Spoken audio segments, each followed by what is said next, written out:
the Itzamna Society, managers of the Elijio Panti National Park, here in around San Antonio area. So for that, we have Mr. Rigoberto Saki, who will be presenting on the Itzamna Society. Good afternoon, everybody. No,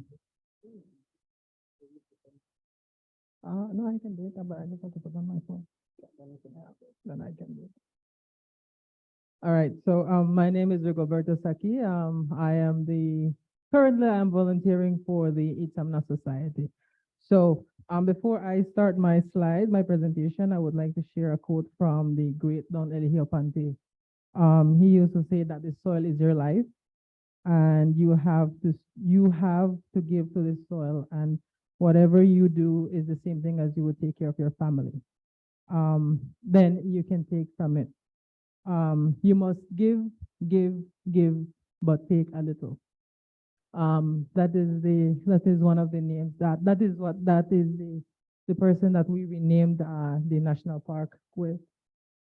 Okay, so before we move on into the presentation, I also wanted to give a chronological overview of how this national park was declared protected in Belize. So in order to have an appreciation for the protected area, we have to go way back into history in the mid-19th centuries.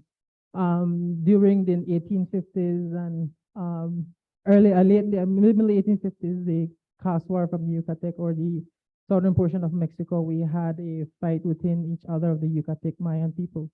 And so what they did is they had to migrate and find a better place to live.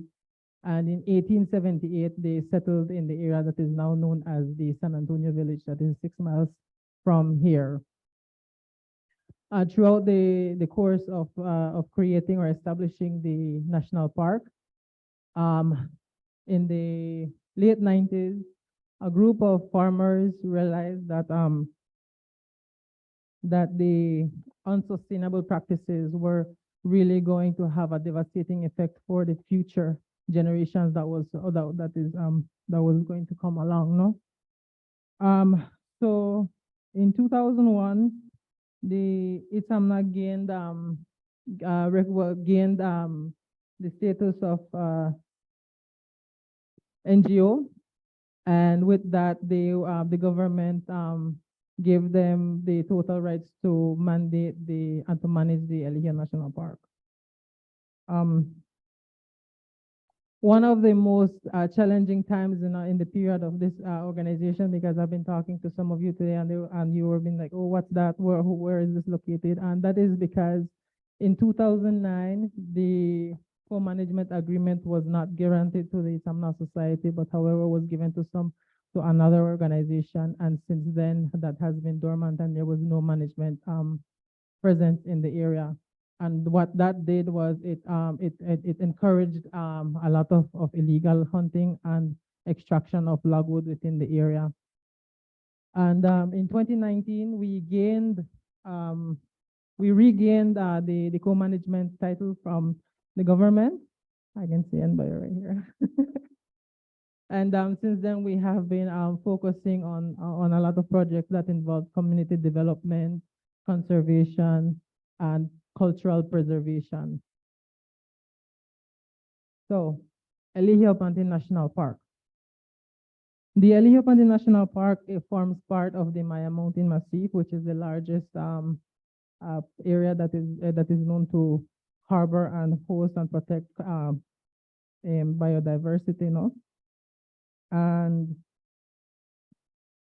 the national park is also very important because it lies centrally the western region of the watershed that forms the Macal River.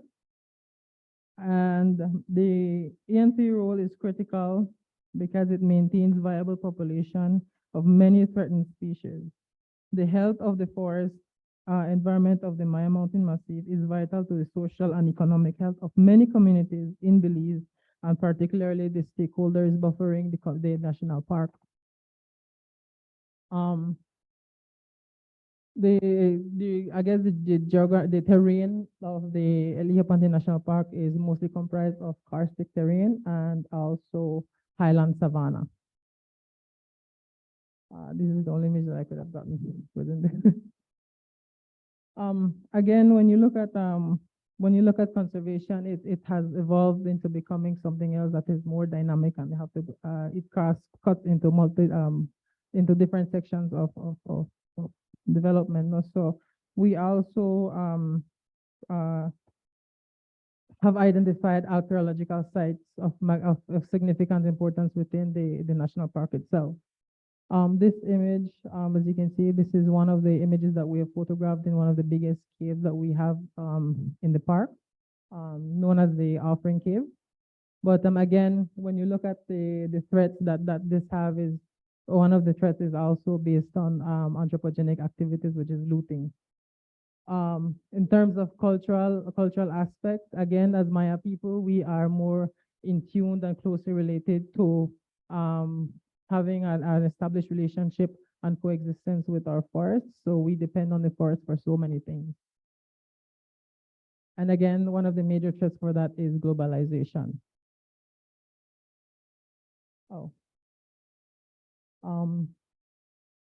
This is some of the images that we do and we use as we preserve our cultural and our cultural activities and presentations. Also, we have the hieroglyphs on this end, sustainable farming practices, our Mayan ceremonies, some of the ancient artifacts that have been found, and also our intangible cultural aspects.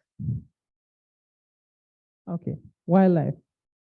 The Elijio Panti National Park also is considered to be highly rich species, with over 160 plants identified, 28 species of mammals also identified within the national park, 20 reptiles and amphibians, 7 freshwater species of fish, and also over 240 species of birds. This is only what we have done, we have researched on, because there is still more that we need to discover.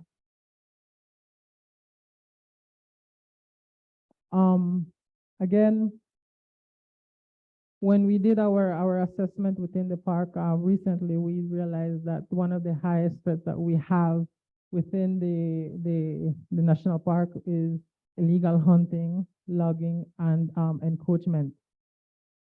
And what this does is that it leads to a lot of problems that now we have to try to figure out how to solve, because it involves with a lot of people. Okay, so when it comes to wildlife conflict, we haven't really had a lot of cases within that within the area with the communities that surround the national park.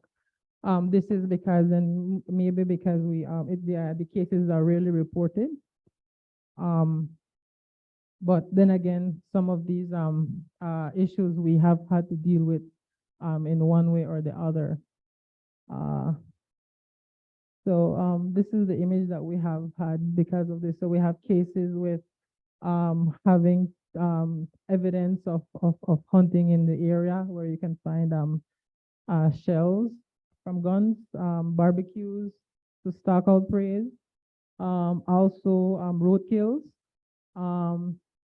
also injuring of animals, where this skeleton here has bullet wounds, logging, that's one of the highest threats also within the national park, and then also the killing of species. And a lot of these species are